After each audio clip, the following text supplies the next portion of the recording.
বিগত সরকার ছিল ফ্যাসিবাদী সরকার, অন্তর্বর্তীকালীন সরকারের চরিত্রও ছিল ফ্যাসিবাদী সরকারের মতো। বিগত দুই সরকার আমাদের সাথে প্রতারণা করেছে। আমরা প্রজাতন্ত্রের কর্মচারী, আমরা বিগত দুই সরকারের সময় আমাদের ন্যায্য অধিকার নবম পে স্কেলের জন্য আন্দোলন কর্মসূচি করে আমরা আমাদের দাবির বিষয় তো দূরের কথা, বিগত দুই সরকার আমাদের সাথে প্রতারণা করেছে, আমাদের সাথে বেঈমানি করেছে। আমাদের দেশের শিক্ষিত বেকার, অশিক্ষিত বেকার প্রচুর পরিমাণে লক্ষ লক্ষ, সেখানে একজন সচিব, একজন সিনিয়র সচিবের সেবার প্রয়োজন হলে একজন নাইট গার্ড, একজন কুক নিয়োগ দিয়ে তার সেবা নেওয়া দরকার ছিল।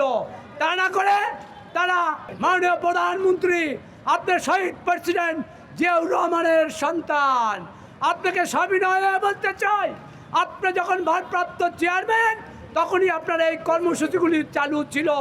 মাননীয় প্রধানমন্ত্রী বিগত দুই সরকারই আমলাদেরকে অভ্যন্তরীণ সুবিধা দিয়ে, সকল কর্মচারীর সুবিধা না দিয়ে শুধুমাত্র আমলাদের সুবিধা দিয়ে ক্ষমতায় টিকে থাকার চেষ্টা করেছেন। আপনি গণবান্ধব নেতা, আপনি বিএনপির সম্মানিত চেয়ারম্যান, প্রজাতন্ত্রের 18 লক্ষ কর্মচারী, অন্যান্য দপ্তর প্রতিষ্ঠান মিলে 22 লক্ষ কর্মচারী আপনার উন্নয়নের হাতিয়ার। আপনি ইতিমধ্যে লক্ষ্য করেছেন আপনার ঘোষিত কর্মসূচি প্রজাতন্ত্রের কর্মচারীরা সফল বাস্তবায়ন করিয়ে দেখিয়ে দিয়েছেন।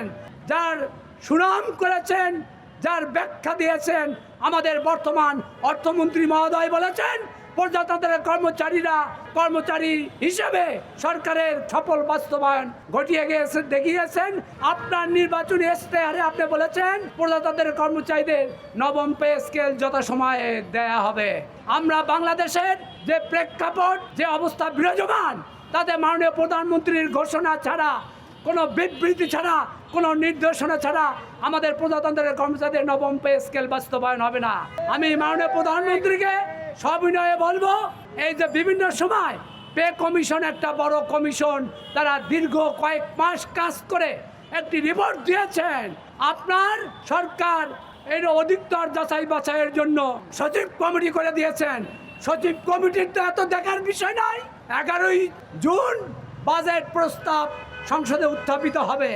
আমরা এর আগেই আপনাকে সবিনয়ে অনুরোধ করতে চাই, আপনি বাজেট প্রস্তাবে অন্যান্য বিষয় যেমন দৃশ্যমান, অন্যান্য বিষয়, আপনার ফ্যামিলি কার্ড, কৃষক কার্ড, আপনি আমাদের মা বোনদেরকে ঘরে ঘরে এলপিজি কার্ড দিবেন, খাল খননের কর্মসূচির টাকা শিক্ষকদের আলাদাভাবে বরাদ্দ রাখার জন্য নির্দেশনা দিয়েছেন।